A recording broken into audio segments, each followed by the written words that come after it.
Hello दोस्तों। हर हर महादेव, जय बजरंगबली। दोस्तों, मैं आपके अपने YouTube channel NCR horror stories में आप सभी का एक बार फिर से स्वागत करता हूं। दोस्तों, मैं यहां से लोगों के साथ घटी हुई सच्ची घटनाएं जैसे कि भूत प्रेत पिशाच पिशाचनी जैसी घटनाओं को कहानी का रूप देकर आप तक लेकर के आता हूं। अगर आप किसी के साथ भी कोई हॉरर एक्सपीरियंस हुआ हो या किसी ने के साथ ऐसी कोई घटना घटी हो, तो आप अपनी कहानी हमें व्हाट्सएप, इंस्टाग्राम, ईमेल आईडी या फेसबुक के माध्यम से भेज सकते हैं। हम आपकी कहानी को यहाँ से जल्द लेकर के आएंगे।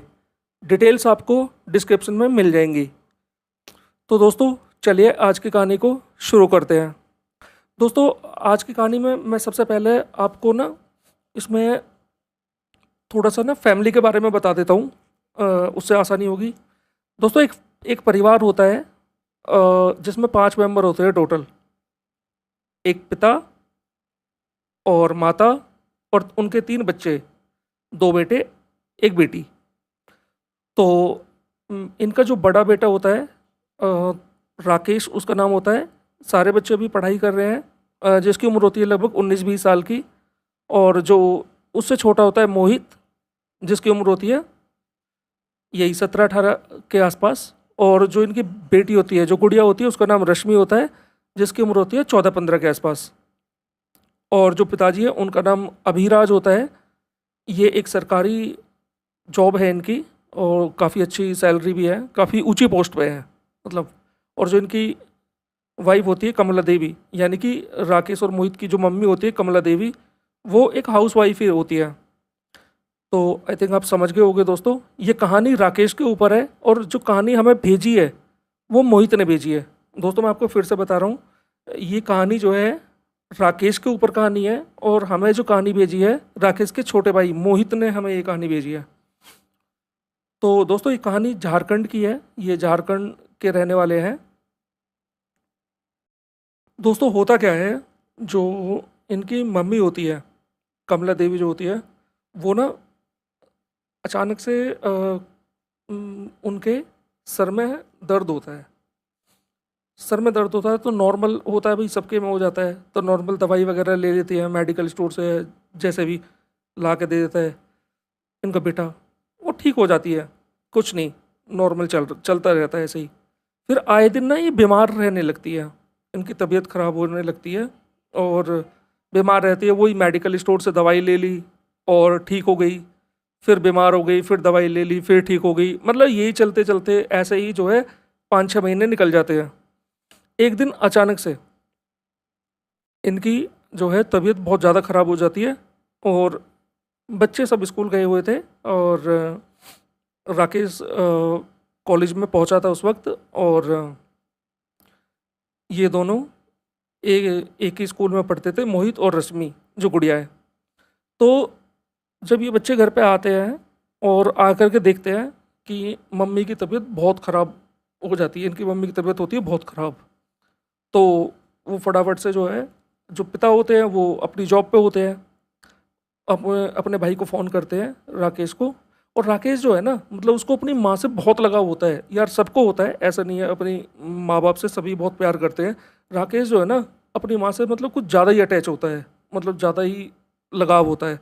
उसकी माँ को भी होता है ना, मतलब माँ बाप को एक बच्चे होते हैं तो थोड़ा बहुत, देखिए माँ बाप अपने बच्चों से प्यार तो करते ही हैं, लेकिन थोड़ा बहुत किसी के प्रति थोड़ा ज़्यादा सा रहता है। आप समझ रहे हो ना मेरी बात को, मतलब मैं आपको समझाने की कोशिश कर रहा हूँ। तो राकेश को भी अपनी माँ से ज़्यादा लगाव होता है। और होता क्या है, जब राकेश को भी फ़ोन करते हैं तो राकेश हम आता है फटाफट से घर और देखता है, बोलता है कि मम्मी, आपसे मैंने कहा था ना आप डॉक्टर के दिखा लो, लेकिन आप तो मेरी सुनती जो नहीं हो बिल्कुल भी, आपको तो मेरी सुननी ही नहीं है। फिर उनकी मम्मी बोलती है कि नहीं बेटा, थोड़ी सी तबीयत ख़राब है, दवाई ले लूँगी, ठीक हो जाएगी। कि अरे मम्मी, आप ना कब से बीमार हो, लेकिन आप मानती तो नहीं हो किसी की बात को। अब दवाई नहीं लेनी है, अब जो है सीधा हॉस्पिटल में चलना है आपको मेरे साथ। वो कहती है नहीं बेटे रहने दो ये वो, लेकिन जो है राकेश मानता नहीं है और अपनी मम्मी को हॉस्पिटल ले जाता है। जब हॉस्पिटल ले जाता है तो उनका ट्रीटमेंट होता है। तो डॉक्टर कुछ टेस्ट लिख देता है कि भाई जो है टेस्ट करा लीजिए। अब वो लोग जो है टेस्ट करा लेता है, सारे टेस्ट उनके हो जाते हैं। अब दोस्तों होता क्या है, टेस्ट में आ जाता है ब्लड कैंसर। जी हाँ दोस्तों, टेस्ट में ब्लड कैंसर आ जाता है। तो इसलिए बोलते हैं कि कोई लापरवाही नहीं बरतनी चाहिए हमें। और ब्लड कैंसर आ जाता है उनको, कैंसर यानी कि जो रिपोर्ट में डॉक्टर बताते हैं राकेश को कि जो आपकी जो मम्मी है उनको ऐसे ऐसे कैंसर है और ये काफ़ी पहले से है, और अब जो है इसकी थर्ड स्टेज है, यानी कि लास्ट स्टेज पे ही चल रहा है। अब राकेश के ना एकदम हाथ पैर से फूल जाते हैं। कोई भी होगा राकेश और होता भी क्यों नहीं, आखिर वो उसकी माँ जो थी। तो कोई भी होगा तो उसको ऐसे ही झटका लगेगा एकदम कि नहीं। वो राकेश बोलता है कि नहीं नहीं डॉक्टर साहब प्लीज़ एक बार आप दोबारा देखिए, आपसे कुछ गलती हुई है कि मेरी मेरी मम्मी तो बिल्कुल ठीक ठाक थी, तो मेरी मम्मी को ऐसा कैसे हो सकता है ये। नहीं, आपसे कोई गलती हुई है ज़रूर। मतलब वो मानने को तैयार ही नहीं है इस चीज़ को। डॉक्टर साहब बोलते हैं कि हाँ, मैंने जो है सारी रिपोर्ट देखी है और जो मैं बोल रहा हूँ वो सही है। एकदम राकेश ना मतलब खड़ा खड़ा ना एकदम कप कपा करके और गिर जाता है नीचे। तो फटाफट से उसको उठाते हैं, उठा करके चेयर पे बैठाते, पानी वानी पिलाते हैं उसे। और एकदम राकेश जो है पसीने में बिल्कुल पूरी बॉडी उसकी पसीनों से नहा जाती है। और फिर डॉक्टर बोलते हैं कि अगर देखो बेटा, थोड़े वृद्ध होते हैं तो वो ऐसे ही बोलते हैं कि देखो बेटा अगर तुम ही टूट जाओगे तो फिर कैसे होगा, और छोटे बहन भाई हैं उनको क्या होगा, कैसे कैसे सब करोगे। तो राकेश अपने आप को संभालता है और जब जाता है तो फिर अपनी माँ को देख करके, उनको ग्लूकोज लगी होती है वहीं पे, जब अपनी माँ को देख करके फिर उसे मतलब रोना सा आ जाता है और वो फिर वॉशरूम चला जाता है। वॉशरूम में जाकर मुंह वो धुलता है। अब होता क्या है कि ये जो सारी कहानी होती है, कैंसर वाली जो बातें होती है, कहीं ना जो कमला देवी उनकी माँ होती है उन्हें ना पता लग जाती है, मतलब उन्हें महसूस हो जाता है। अब कैसे होता है वो तो या तो उन्होंने सुना किसी के मुंह से या जो भी कुछ है, मैं इस चीज़ को नहीं जानता, लेकिन वो उनको महसूस हो जाता है ये सारी चीज़ें, मतलब कि मुझे कैंसर है, ब्लड कैंसर है मुझे, और मैं अब ज़्यादा दिन नहीं बचूंगी। तो वो भी चुपचाप रहती है, वो सोचती है कि बच्चों को पता लगेगा तो ज़्यादा प्रॉब्लम होगी। तो वो भी, अब पता तो है, माँ को भी पता है बेटे को भी पता है, ना तो बेटा माँ को बताता है ना माँ बेटे को बताती है। अब चलिए घर आ जाते हैं। डॉक्टर जो है उनको डिस्चार्ज कर देता है दवाइयाँ लिख करके, और बोलता है कि ये दवाइयाँ कंटिन्यूसली चलनी चाहिए इनकी। तो दवाइयाँ उनकी चलती रहती है। अब होता क्या है कि शाम को आते हैं उनके पिता। जब वो पिता आते हैं वे, तो राकेश ना मतलब क्या होता है एकदम उनको देख करके रोने लगता है, अपने पापा को देख करके रोने लगता है। तो वो बोल एकदम उनके पापा भी थोड़ा सा मतलब सहम से जाते हैं, बोलते हैं, क्या हुआ बेटा, ऐसे क्यों रो रहा है राकेश, क्या हो गया। तो सारी बातें बताता है कि मम्मी को ऐसे ऐसे जो है ब्लड कैंसर आया है रिपोर्ट में मम्मी की में। तो उसके पिताजी भी थोड़ा सा जो है एकदम ऐसे ही खड़े खड़े होते हैं और नीचे चेयर पे ऐसे ही बैठ जाते हैं, और थोड़ी देर के लिए एकदम कहीं खो से जाते हैं। तो बोलता है पापा पापा क्या हुआ पापा, पानी लेके आता है और वो पानी वानी पिलाता है पापा को। तो एकदम वो अपने आप को संभालते हुए बोलते हैं, कोई बात नहीं बेटा, जो भी है तुम्हारी मम्मी ठीक हो जाएगी। और होता ये है कि उनकी धीरे धीरे ये बातें चलती जाती है और समय निकलता जाता है, और आपस में ही वो पिता और ये सारी बातें ना रश्मि जो गुड़िया होती है और मोहित इनको नहीं पता होती है। ये सारी चीज़ें लड़की जो उनकी माता होती है उनको पता होती है, और पिता को पता होती है, बड़े भाई राकेश को पता होती है। तो चलता रहता है ऐसे ही। तो जब तबीयत ऐसे ही जो है 1 महीना निकल जाता है, 1 महीने बाद ना उनकी उसकी तबीयत खराब हो जाती है बहुत ज़्यादा। जब तबीयत बहुत ज़्यादा खराब हो जाती है तो एडमिट करने की नौबत आ जाती है। जब एडमिट करते हैं तो मतलब वहाँ पे सबको पता लग जाता है, सभी बच्चों को और सबको पता लग जाता है कि ऐसे ऐसे मम्मी को कैंसर है। गुड़िया को भी पता लग जाता है और मोहित को भी पता लग जाता है। मोहित छोटा भाई होता है राकेश का। मैं फिर से आपको बता रहा हूँ, राकेश बड़ा भाई है, छोटा भाई मोहित है, उसके बाद गुड़िया रश्मि। तो इनको भी पता लग जाती है। और यार आप लोगों को भी पता है, जब ऐसी चीज़ें एकदम ना पता लगती है तो हमारे ऊपर क्या बीतती है। और कि सब कुछ ठीक ठाक था और ये पता नहीं कैसे हो गया अचानक से। तो होता है बस यही है कि पूरी फैमिली मतलब उस बात को एक्सेप्ट कर लेती है कि अब हमें आगे का सोचना है, आगे क्या करना है और कैसे करना है। तो समय बीतता जाता है इस तरीके से। और उनके जो पापा है उनकी सेविंग वगैरह भी सब ख़त्म होने लगती है धीरे धीरे। तो ऐसे ही जो उनकी मम्मी होती है कमला देवी, वो ऐसे ही बोलने लगती है कि मुझे मौत क्यों नहीं आ जाती, मुझे मौत क्यों नहीं आ जाती। सारा सब कुछ जो है उनको लग रहा है कि भाई सारा पैसा मेरी बीमारी में लगता जाता है। तो उस समय राकेश बोलता है, मम्मी अगर आपने अगर ऐसा कुछ कहा तो आपसे पहले हम, इतना ही बोलता है वो। उसकी मम्मी उसके मुंह पे हाथ रख देती है, नहीं बेटा ऐसा नहीं बोला करते। तो बोलता है, मम्मी फिर आप अगर ऐसी बातें बोलती हो तो हमें कितना दुख होता है। अब आप लोग बोलोगे कि यार ये हॉरर स्टोरी कैसे हो गई, कहानी को सुनते जाइए, पता लगेगा आगे। और यार हाँ, अगर आपने अभी तक लाइक नहीं किया तो प्लीज़ यार वीडियो को लाइक कर दो और चैनल को सब्सक्राइब भी कर लीजिए। ऐसी कहानी मैं आपके लिए लाते रहता हूँ। थोड़ा मोटिवेशन मिलेगा अगर आप लाइक करोगे। अगर कोई आपको लग रहा है कि कहानी जो है मैंने कुछ गलत सुनाई है या सही तरीके से नहीं सुनाई, तो अपना सुझाव यार कमेंट करके बताइए मुझे, ताकि मैं अपनी गलतियों को सुधार सकूं और आपके लिए उसी तरीके से कहानी लेके आऊं। तो चलिए दोस्तों, कहानी पे आगे चलते हैं।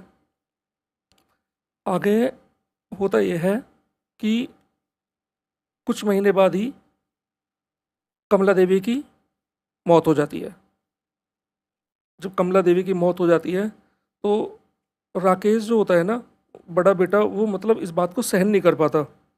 और जब उन उसकी मौत हो जाती है तो जब उसको शमशान घाट में ले जाते हैं और अंतिम क्रिया के लिए शमशान में जब लेके जाते हैं, तो राकेश को मतलब पता ही नहीं होता कि राकेश कैसे चल रहा है कैसे नहीं चल रहा।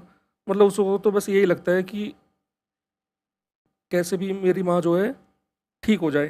और वो तो जा चुकी थी तो वापस कैसे आएंगी। तो सारी अंतिम क्रिया होती है, सब सब लोग होते हैं, आस पड़ोस के लोग हो गए, परिवार के लोग होते हैं। और ऐसे में मतलब रिलेटिव वगैरह सभी आ जाते हैं। तो सब जो है सारा क्रियाक्रम वगैरह सब कुछ होता है।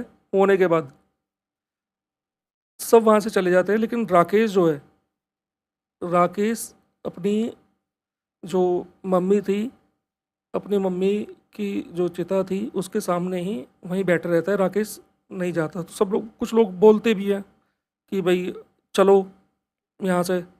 तो राकेश मना कर देता है कि मैं अभी नहीं आऊँगा, मैं जो है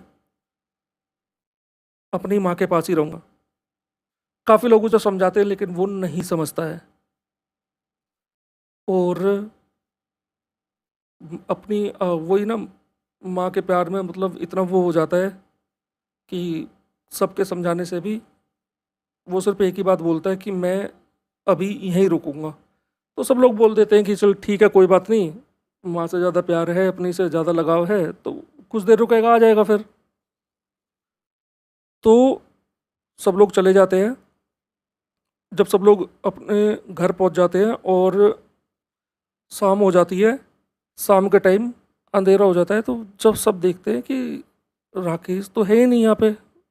और अब उसके पापा पूछते हैं कि मोहित। वो बोलता है, हाँ पापा। बेटा अपने भैया को देखा कहीं? नहीं पापा। पूछते हैं रश्मि, बेटा तुमने भैया को देखा? कि नहीं पापा, मैंने तो नहीं देखा भैया को। अब सब लोग जो है उनके आस पड़ोस के रिलेटिव जो भी होते हैं, अब राकेश को ढूंढने में लग जाते हैं सब। तो मोहित को अचानक से ध्यान आता है। मोहित कहता है कि पापा, कहीं भैया शमशान घाट में तो नहीं रुक गए?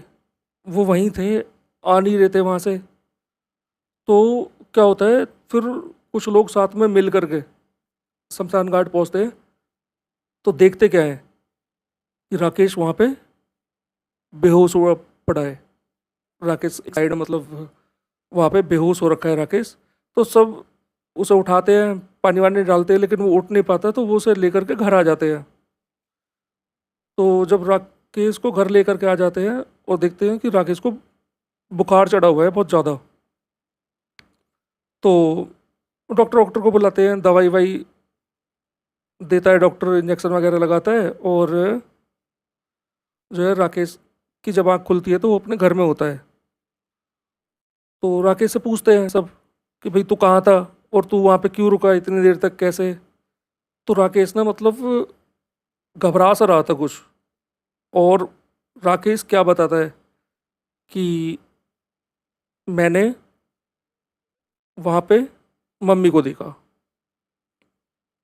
तो सब लोग पूछते हैं कि सब लोग मन मन में कहते हैं कि नहीं, ये तो अपनी मम्मी से ज़्यादा प्यार करता था और शायद इसी वजह से इसे भ्रम हुआ होगा। और फिर बच्चों की बातें सुनता भी कौन है? सबसे बड़ी बात तो ये है, बच्चों की बातें कोई सुनने को तैयार ही नहीं होता। वो बताता है कि नहीं, मैंने सच में जो है मम्मी को देखा। और अब होता क्या है उसके साथ कि जिसमें उसकी जो मम्मी होती है, जो कपड़े वगैरह उन्होंने जो पहने हुए होते हैं जब उन्हें शमशान ले जाया जाता है, तो उसी उन्हीं कपड़ों में उसको ना एक औरत दिखाई देती है, और जिसकी वो बैक साइड से, पीठ की तरफ से देखता है जिसको। तो वो एकदम बोलता है, मम्मी मम्मी रुको। और अब वो अपनी माँ के मतलब मोह में, प्यार में इतना खो जाता है कि वो ये भी नहीं सोच पाता कि अभी तूने खुद ने तो अपनी मम्मी को जो है मुखाग्नि दी है, तो फिर ये तेरी माँ कैसे हो सकती है? लेकिन वो तो इस चीज़ को समझ नहीं पाता। और उसके बाद वो बताता है कि जैसे ही वो पलटती हैं, जैसे ही वो अपना मुंह उसकी तरफ करती है, तो राकेश बताता है कि ना तो उनके आँख थी ना नाक थी, मतलब चेहरा था लेकिन बिल्कुल ना सपाट होता है ना, बिल्कुल जैसे, यानी कि अब आप कैसे समझाऊँ मैं आपको? आप इमेजिन कीजिए कि अगर चेहरा है लेकिन चेहरे पे नाक नहीं है, आँख नहीं है, कान नहीं है, कुछ भी नहीं है, बिल्कुल केवल खाल खाल है और ना बाल है ऊपर, तो कैसा मंजर होगा वो? आप सभी लोग समझ भी सकते हो उस चीज़ को। तो राकेश बताता है कि मैं वही चीज़ देख करके बेहोश हो गया था। लेकिन ना उसकी बातों पे इतना ज़्यादा भरोसा नहीं करते हैं, और उनकी बुआ हुआ जैसे होती है, आई हुई होती है, तो वो बोलती है कि हाँ ठीक है बेटा, बेटा तुझको कोई भ्रम हुआ होगा, ऐसा होता ही नहीं है। तो वो बोलता है नहीं बुआ जी, मैंने देखा है तो ही मैं बता रहा हूँ, अगर मैंने देखा नहीं होता तो मैं आपको बताता क्यों? ऐसा यही हुआ था और इसी वजह से मैं बेहोश हुआ था वहाँ पे। अब ये बातें जो है फैमिली के बीच में होती है, तो उस वक्त तो सब कह देते हैं कि हाँ ठीक है बेटा, तुमने देखा होगा, लेकिन वो अपने मन से निकाल दे, वो सब ऐसे ही था। तो मतलब कुल मिला के ये होता है कि उसकी बातों पे कोई विश्वास करता नहीं है। ये कहते हैं कि भाई ये अपनी माँ से ज़्यादा प्यार करता था, इस वजह से इसको ये सारी चीज़ें दिखाई दे रही हैं। तो सब उसकी बात को जो है इग्नोर करके ऐसे ही वहाँ से चले जाते हैं उसके पास से, और उसे बोलते हैं कि तू आराम कर बेटा। और होता क्या है उसके बाद, जैसे और पड़ोस में पड़ोसी या जैसे चाचा ताया, उनके बच्चे, बुआ के बच्चे, सब वहाँ थे। तो वो बोलते हैं कि भैया जो आप कह रहे हो वो सच में हुआ था, ऐसा आपने सच में देखा था? बोलते हैं कि हाँ, मैं क्या झूठ थोड़ी ना बोलूँगा, मैं कोई झूठ बोल रहा हूँ इस बात को, सच में ही ये हुआ था। और वो सब लोग ना एकदम डरने लगते हैं, उनको डर तो पहले से ही हो ही रहा था। और एक बात मैं आपको बतानी भूल गया, जब से मतलब वो आया था ना शमशान से, जब से वो उसे लेकर के आए थे, तब से ना वहाँ पे कुत्ते जो होते हैं गली में, होते हैं ना गली में जो कुत्ते होते हैं, आवारा कुत्ते टाइप में जो घूमते रहते हैं, वो ना मतलब भौंकते जा रहे थे, जोर जोर से भौंक रहे थे वो, जब उसको लेकर के आए थे। तो बताया ये जाता है कि जो जानवर होते हैं, जो नेगेटिव एनर्जी होती है या उसके साथ कोई नेगेटिव एनर्जी होती या आ गई थी, जो भी है, तो वो ना जानवरों को ना दिख जाती है ये सारी चीज़ें। पहले जानवर ना इसको महसूस कर लेते हैं। तो आप अपने बड़े बुजुर्गों से पूछिएगा, तो आप लोगों को पता चलेगा कि हाँ, मतलब मैं जो कह रहा हूँ सही है। तो वो महसूस कर लेते, तो कुत्ते ना भौंक रहे थे ज़्यादा। उससे एक डर का माहौल और ज़्यादा बढ़ रहा था इसी चीज़ में। तो और जो बच्चे थे, मतलब उस जो छोटे थे और कुछ बड़े भी जो थे, वो मतलब उस बात को सुन करके ना वो डर रहे थे। डर डर लग रहा था उनको। तो एक हमारे हिंदू धर्म में ना ये भी कहा जाता है कि जब 13वीं होती है, जिसकी किसी की मौत हो जाए, उसकी जब तक 13वीं नहीं होती, 13वीं से पहले जो स्पिरिट होती है, स्पिरिट मतलब जो आत्मा होती है, आत्मा जो है अपने घर पे ही या आसपास ही होती है। और जब 13वीं हो जाती है, जब उसको मुक्ति मिलती है। चलिए खैर, ये तो एक बात अलग रही, कहानी पे आते हैं वापस। तो वो दिन बीत जाता है। अब अगले दिन एक तो वो उसको मतलब ना बुखार हो जाता है, उसको मतलब फीवर हो जाता है बहुत ज़्यादा। जब राकेश को फीवर हो जाता है, तो राकेश लेटा हुआ होता है और लेट उठता है वो, उठ करके। अब होता क्या है, राकेश ना अकेला एक, मतलब जैसे घर होता है, घर के साइड में एक होता है ना, घर के बाहर हम बना देते हैं बैठने की बेंचेस टाइप में जो होती हैं। तो वहाँ पे बैठा हुआ था। तो उसकी बुआ जी आती है, अचानक से बोलती है आकर के, राकेश, राकेश। अब वो मतलब उसका ध्यान कहीं और था। वो ना एकदम सुनसान सा बैठा हुआ था, चुपचाप। वो ऐसे ही उसे झंझोड़ती है, राकेश, जोर से। बोलता, हाँ हाँ बुआ जी, बुआ जी बोलिए, हाँ। मतलब वो एकदम थोड़ा सा इस तरीके से बोलता है कि अचानक से हुआ क्या ये। हाँ बुआ जी बोलिए। वो बोलती है कि बेटा तू ठीक तो है? वो बोलता है, हाँ मैं बिल्कुल ठीक हूँ, बताइए आप, हुआ क्या? तो यहाँ पे पिछले 3 घंटे से बैठा हुआ है। कहता, 3 घंटे से? हाँ। फिर उसकी बुआ बोलती है, बेटा तू बता ना, दिख कोई बात है मन में, क्या है? तू पिछले 3 घंटे से यहाँ पे बैठा हुआ है, तूने सुबह से कुछ खाया भी नहीं है। बेटा ऐसे कैसे चलेगा? अब होता क्या है, जो राकेश होता है, वो साइड में मुंह करके एकदम एक टक ना अपनी बुआ को देखने लगता है, मतलब बिना पल के झपकाए। अब देख तो कोई और ही रहा था, जो भी राकेश के अंदर था, जो भी वो देख तो वो रहा था। राकेश तो एक जरिया था। तो एकदम ना हल्की सी मुस्कुराहट सी राकेश के चेहरे पे आती है। और जो बुआ होती है, मतलब बुआ को मतलब ऐसा लगता है कि उसने उन्होंने इसके चेहरे, मतलब राकेश का जो चेहरा ना, हल्की सी मतलब कुछ परछाई सी या कोई झलक सी अजीब सी देखी है। मतलब वो डरने लग जाती है। कुल मिला के ये है कि वो डर जाती है। उनको ना मतलब महस जो ऐसी नेगेटिव एनर्जी जो होती है ना, जो प्रेत होते हैं, मैं सिंपल भाषा में बोलूँगा, जो प्रेत होते हैं ना, ये अपने आप को होने का सबूत दे देते हैं, एहसास करा देते हैं दूसरे को। पता भी नहीं लगता उनको कब एहसास हो जाए, ये अपने आप ही एहसास करा देते हैं। अब जो है, वो एकदम मतलब डर सा जाती है और वो वहाँ से चली जाती है, उसे छोड़ करके। और जा करके मतलब अपने भैया से बोलती है, उसके पापा से बोलती है, भैया मुझे मतलब ऐसा लग रहा है कि राकेश के साथ कुछ तो दिक्कत है। आप ना किसी को बुला लो या किसी को राकेश को दिखा लो, मुझे कुछ ठीक नहीं लग रहा। तो उसके पिता बोलते हैं, जो राकेश के पापा होते हैं, वो बोलते हैं अपनी बहन से, बोलते हैं कि अब तू भी सबकी बातों में विश्वास करने लगी? तू तो पढ़ी लिखी है, तो तू भी सबकी बातों में विश्वास करने लगी? कि भैया नहीं, मैं पढ़ी लिखी जरूर, लेकिन जो मैं देखा ना, अगर आप देखते ना, खड़े हो जाते, अभी भी मेरे जहन को निकल नहीं रहा जो मैंने देखा है। तो वो पूछते, क्या देख लिया तूने ऐसा?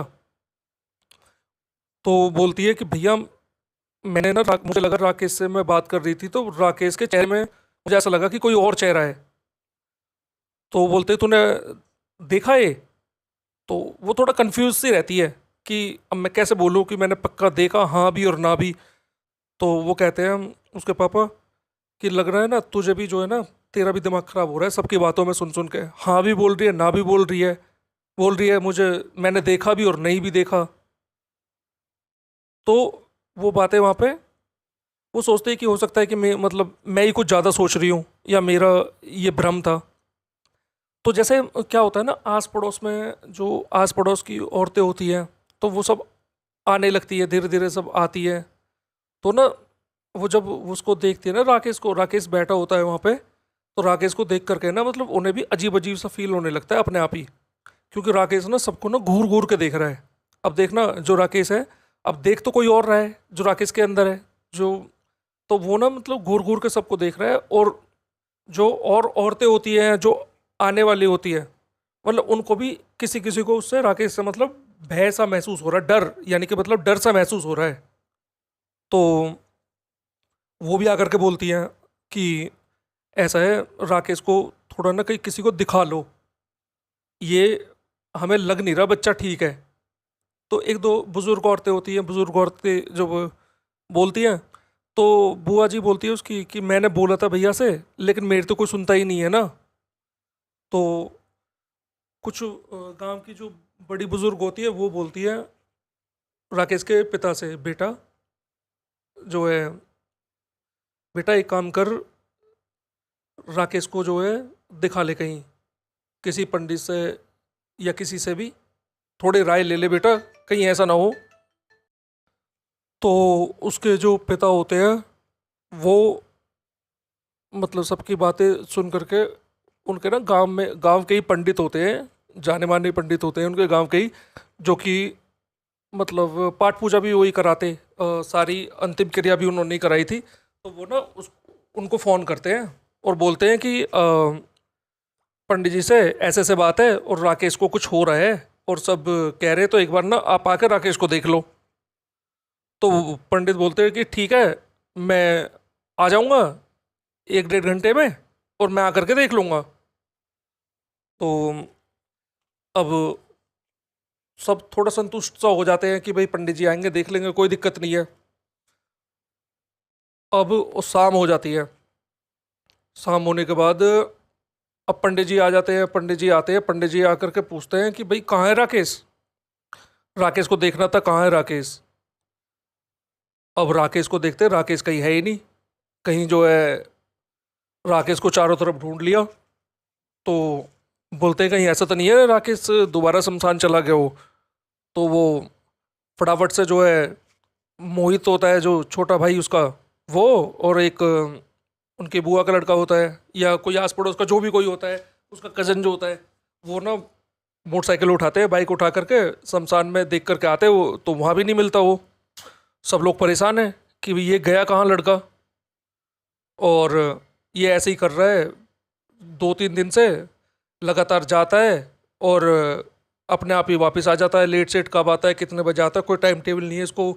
जो है वो कहते हैं कि भाई सदमा पहुंचा है इसको अपनी माँ का, माँ के करीब ज़्यादा था।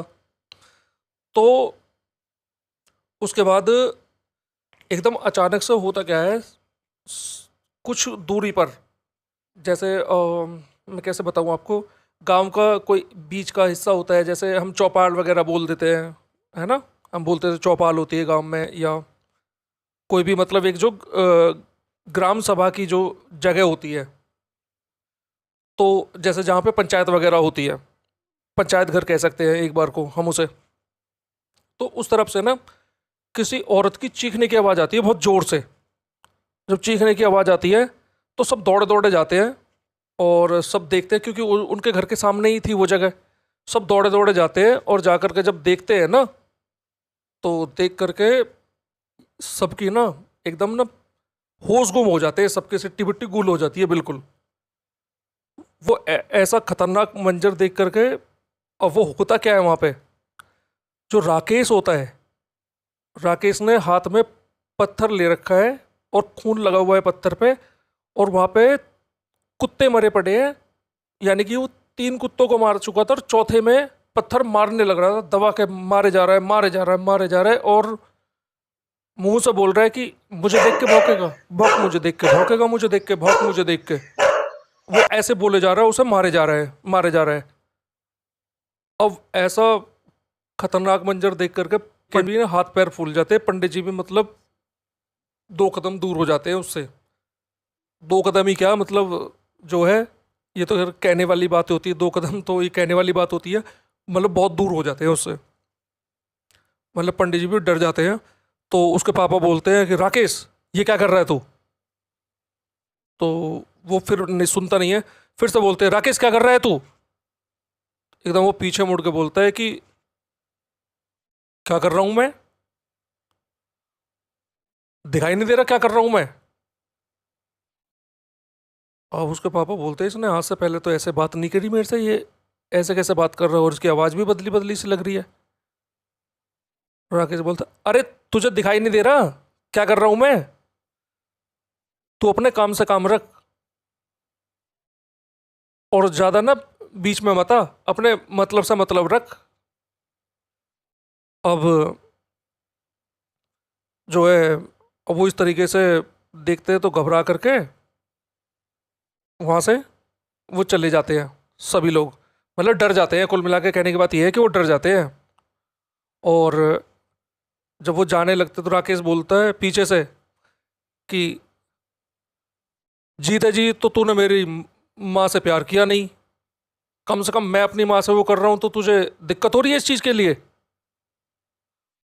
तो एकदम ना उसके पिताजी को गुस्सा सा आ जाता है कि ये तू करके इतनी देर से बात करे जा रहा है, आज तक कभी इस तरीके से बात नहीं करी। तो वो क्या करते हैं, जा करके उसमें एक थप्पड़ जड़ देते हैं जोर से।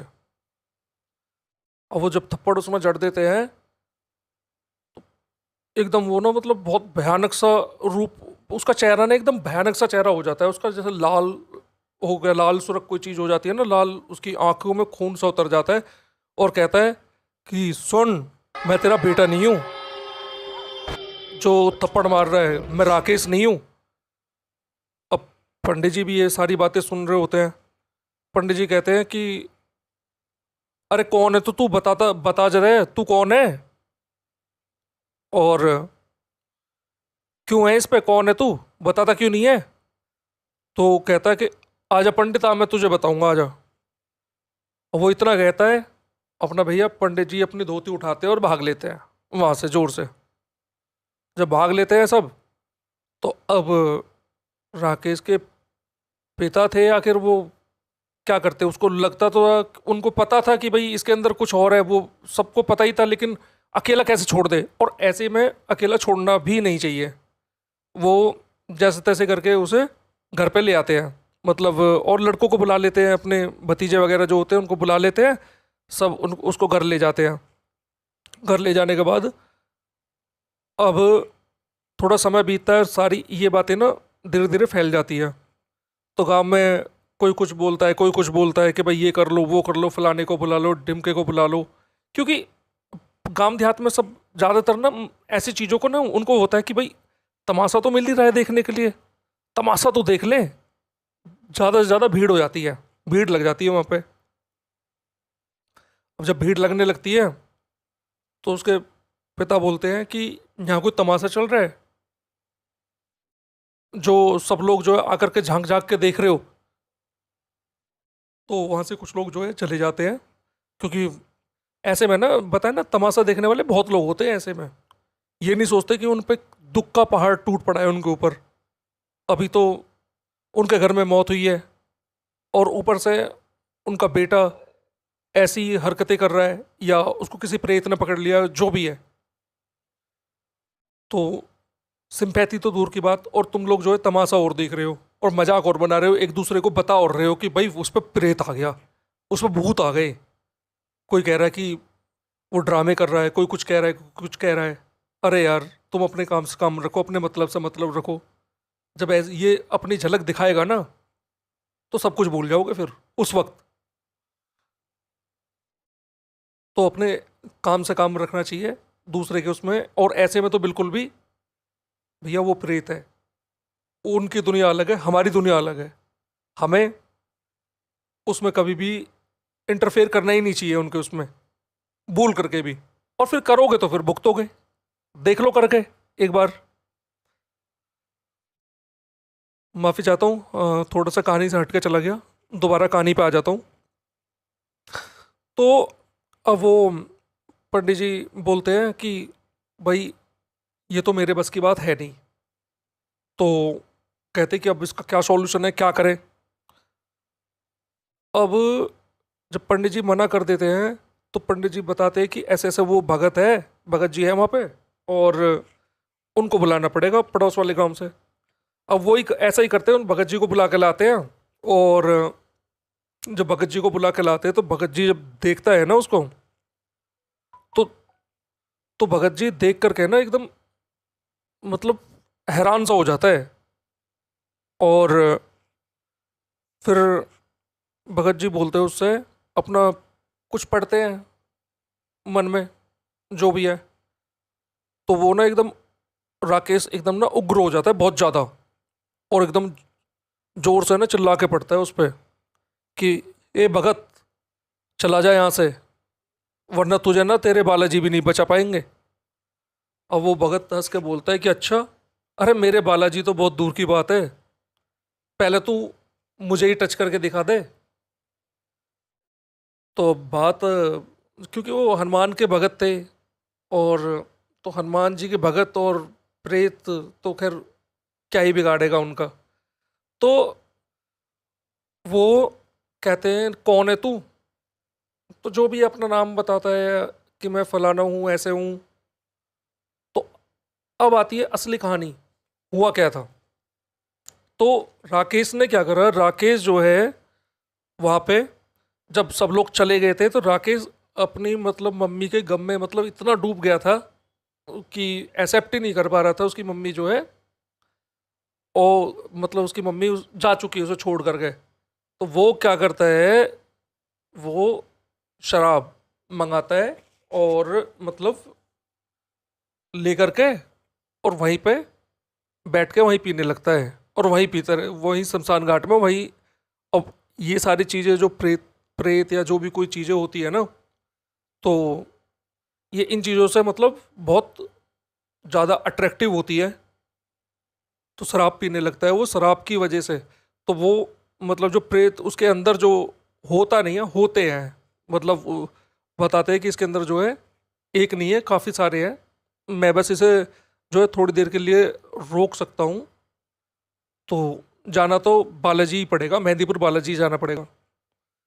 तो वो भी अब समय व्यर्थ करते नहीं है। और फिर उनको ये भी होता है कि भाई घर में अभी अभी मौत हुई है, तो अब मेहंदीपुर बालाजी कैसे जाए। तो कहते हैं ना, मंदिर नहीं जाते, पाठ पूजा नहीं होती जब तक 13वीं ना हो, या जो भी कोई समय हो उनका जो भी है।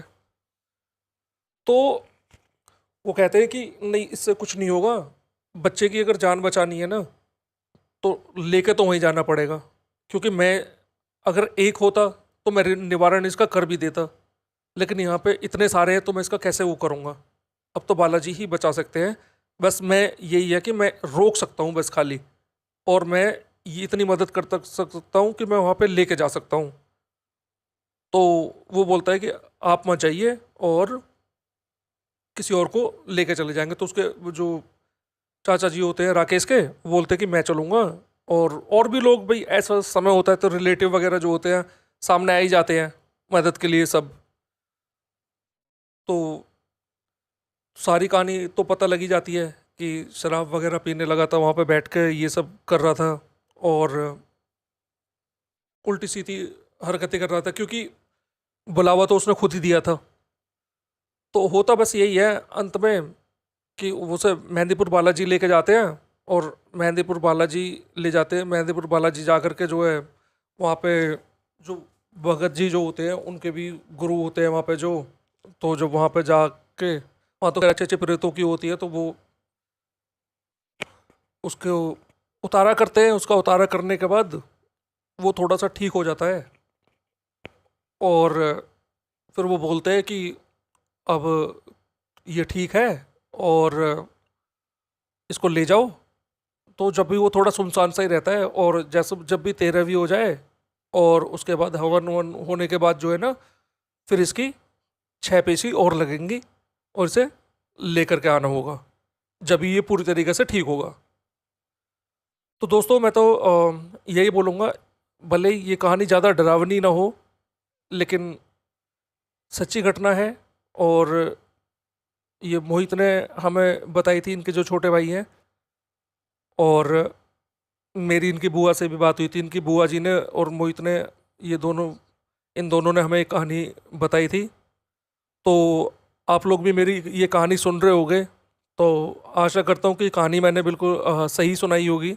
जो जो आपने मुझे बताया वो सारा मैंने जो है सुनाया है।